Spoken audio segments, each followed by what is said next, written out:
But आपके हिसाब से पाकिस्तान का माइंडसेट क्या है, क्या उनकी हिस्ट्री है? मेरे हिसाब से नहीं, मैं लोगों से बात करता हूँ, मेरे बहुत मित्र हैं पाकिस्तान में, उनकी जो हिस्ट्री है वो 1947 से पढ़ाई जाती है। तो उनको क्या लगता है उनके बाप दादा कौन थे? इसलिए उनको बोलता है अल्लाह अचानक से वो पेड़ से 1947 में गिरे और 1947 से पाकिस्तान जो है। भगत सिंह का थोड़ा सा जिक्र है क्योंकि वो पंजाब से आते हैं, लेकिन उसके अलावा कोई नहीं, गांधी वांधी से कोई वास्ता नहीं। अब जो इतिहास आगे बढ़ाया जाएगा वो मुझे लगता है हाफिज सईद से लेकर सैयद सलाउद्दीन और मसूद अजहर तक ही सीमित रह जाएगा, क्योंकि यही कट्टरपंथी विचारधारा है।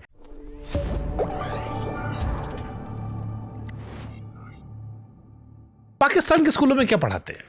उनको जिहाद पढ़ाते हैं। मतलब सीरियस नोट, आपके दोस्त बहुत सारे होंगे, मेरे मित्र, मैं अलग इतना उनसे पूछा नहीं हिस्ट्री के बारे में, बट आपके हिसाब से पाकिस्तान का माइंडसेट क्या है, क्या उनकी हिस्ट्री है? मेरे हिसाब से नहीं, मैं लोगों से बात करता हूँ, मेरे बहुत मित्र हैं पाकिस्तान में, मैंने बहुत लोगों की जो जेन्युइन लोग हैं बेचारे यहाँ आते थे कई साल पहले, वो उनके लिए वीज़ा में मदद की है कि आप आएँ, बहुतों को नहीं मिला वीज़ा, क्या कर सकते हैं। लेकिन सच्चाई तो ये है, और मैं सीरियस नोट पर कह रहा हूँ, कि उनकी जो हिस्ट्री है वो 1947 से पढ़ाई जाती है।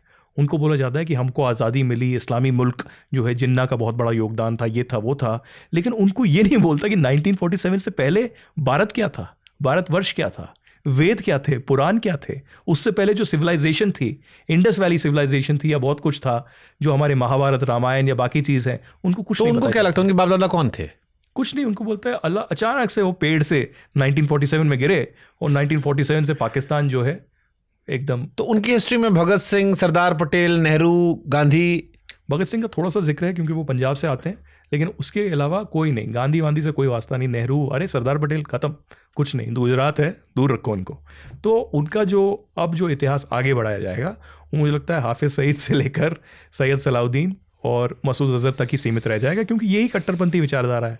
आज जैसे सीज फायर हुआ तो मेरे को ट्रोल किया जा रहा है, पाकिस्तानी पूरी तरीके से ट्रोल कर रहे हैं, अरे शर्म आ गई, देखो पाकिस्तान का कितना ग्लोबल स्टैंडिंग है, इतना ज़बरदस्त हम कर रहा है।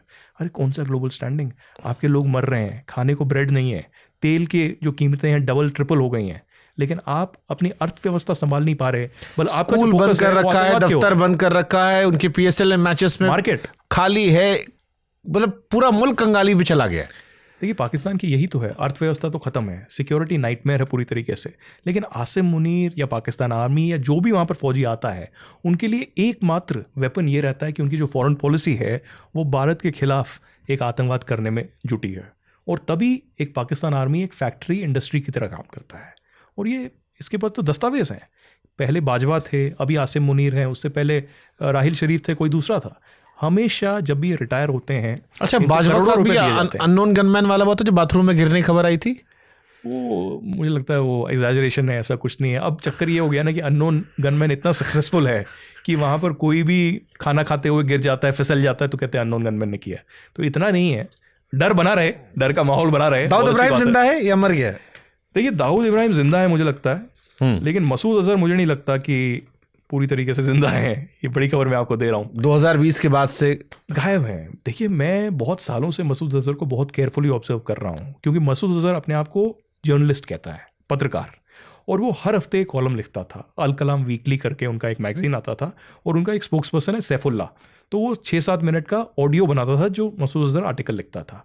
वो बंद हो गया पिछले कई साल। तो ये जो हमने हमला किया था, 14 परिवार के लोग मारे गए थे, 14 करोड़ शहबाज शरीफ ने दिए थे, उससे पहले ही मसूद अजहर का कोई ठिकाना नहीं है। अभी मसूद अजहर का जो है भाई मारा गया, मारा क्या गया मतलब उसकी डेथ हुई, हार्ट अटैक हुआ, जो भी हुआ बावलपुर में, उसका जो है क्रिमेशन हुआ, वहाँ पर भी मसूद अजहर नहीं था। तो पहले मसूद अजहर है कहाँ? ये मैं सवाल पूछ रहा हूँ, मुझे नहीं पता, मैं मतलब वहाँ पर पाकिस्तान में मौजूद नहीं हूँ, होता तो आपको बताता। लेकिन आपने दाऊद पे सवाल पूछा, तो दाऊद पे मैं आपको ये बताना चाहूँगा कि हमारी जो इन्वेस्टिगेशन रही या हमारा जो रिसर्च रहा, उसमें पता चला कि दाऊद जो हैं ऑब्वियसली फिल्म इंडस्ट्री में टच में थे। फिल्म इंडस्ट्री के लोगों के कई वीडियो हैं जिसमें बताया गया है कि वो उनसे मिलते थे, आई थिंक डोंगरी में या कहीं पे मुंबई में उनका रहना सहना था। फिर वो दुबई में रहे, दुबई के रास्ते पाकिस्तान गए। तो पाकिस्तान में वाइट हाउस करके है सऊदी मॉस्क के आसपास, क्लिफ्टन कराची में, वहाँ पर इनका एक मकान है, house number 37 street 30 phase 5 defence housing authority Karachi, यहाँ पर इनका मकान है। नूराबाद में एक बंगला है कराची में, ये एक हिली एरिया है वहाँ पर, और 617 CP Berar society block 7-8 Karachi. तो ये 4 इनके मकान हैं जो कराची में हैं। इसके अलावा वाइट हाउस अल वसल रोड जुमेरा दुबई, यहाँ पर भी इनका दुबई में ठिकाना रहा है, कई बार वहाँ पर गए हैं, शादियाँ अटेंड की हैं, शादी की है, बहुत चीज़ें की हैं दुबई में।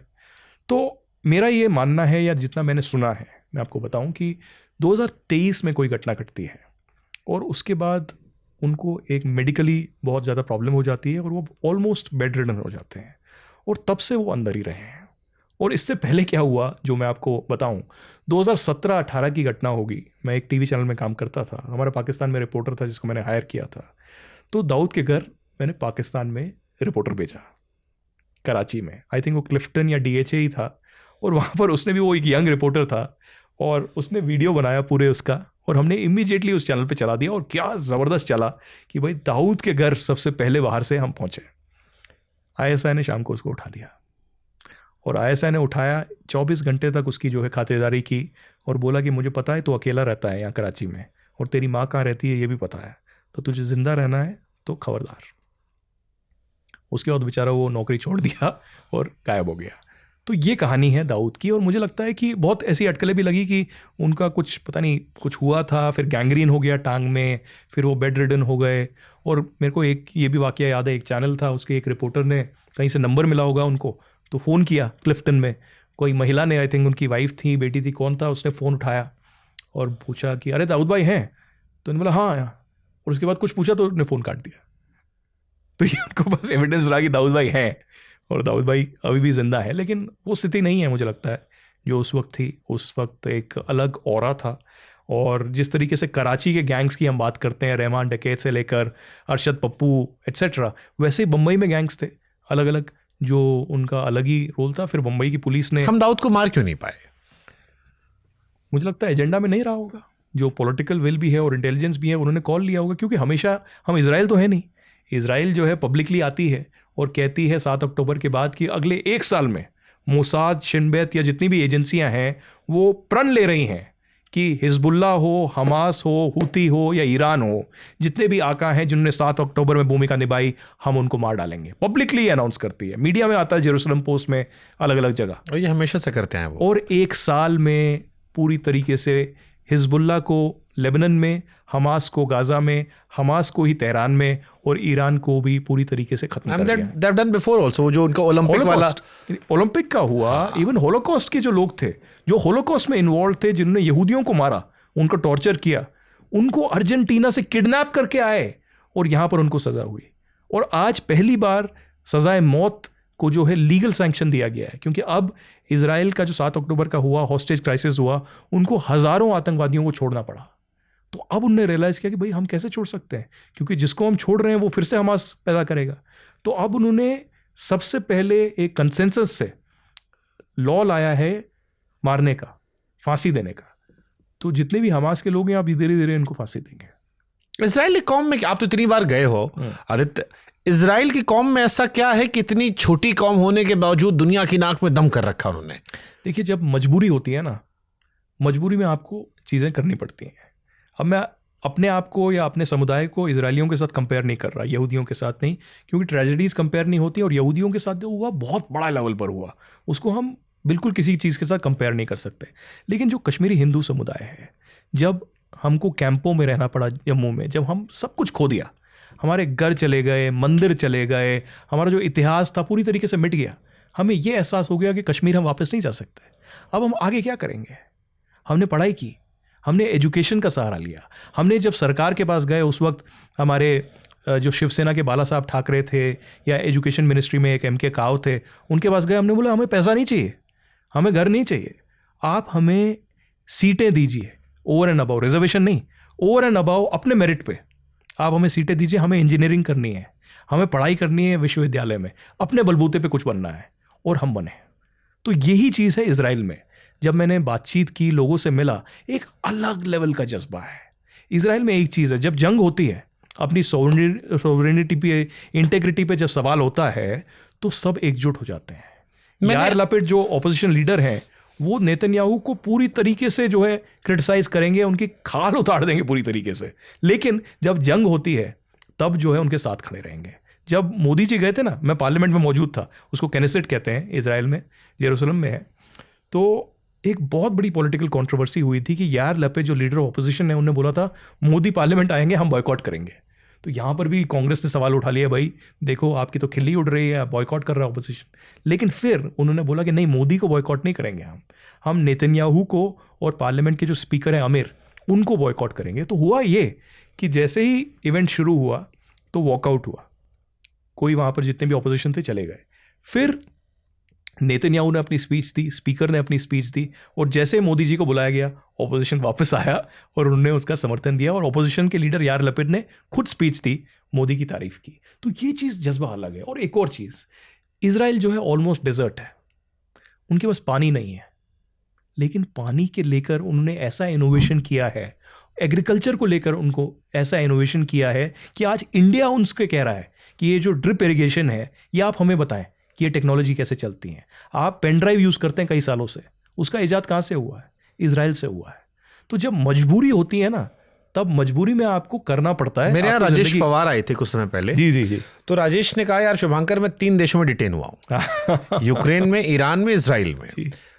तो उन्होंने डिफरेंस बताया। उन्होंने कहा जब मैं यूक्रेन में था तो यूक्रेन के लोग पैसा देकर भाग रहे थे यूक्रेन से। जब मैं इजराइल गया तो मैंने देखा लोग दुनिया भर से फ्लाइट करके वापस आ रहे थे। और वापस भी नहीं, जो यहूदी बाहर के देश में रह रहे हैं, बाहर के नेशनल हैं, वो एक चीज़ होती है, उनका एक कस्टम है जिसको कहते हैं अलाया लेके वो वापस आते हैं। और खासकर जब जंग होती है तब कहते हैं हम वापस आएंगे, आपकी इकोनॉमी में हम साथ देंगे और आपकी आर्मी भी ज्वाइन करेंगे। तो ये इंडिया से भी जो बहुत सारे यहूदी, खासकर महाराष्ट्र में, खासकर आई थिंक मिजोरम में और केरल में बहुत यहूदी हैं, तो वो लोग वापस गए हैं वहाँ पर सेटल होने के लिए। वहाँ पर ऐसे परिवार हैं जो कई दशकों से यहाँ पर रह रहे थे लेकिन वापस गए हैं और अब इजराइल में रह रहे हैं। तो ये जो जज्बा है वो वहाँ पर ही है। और आप देखिए ना, जोग्राफिकली भी इजराइल कैसे कटघरे में है, इस्लामी देश पूरी तरीके से वहाँ पर है। और खासकर ईरान तो बार बार कहता है कि from the river to the sea Palestine will be free.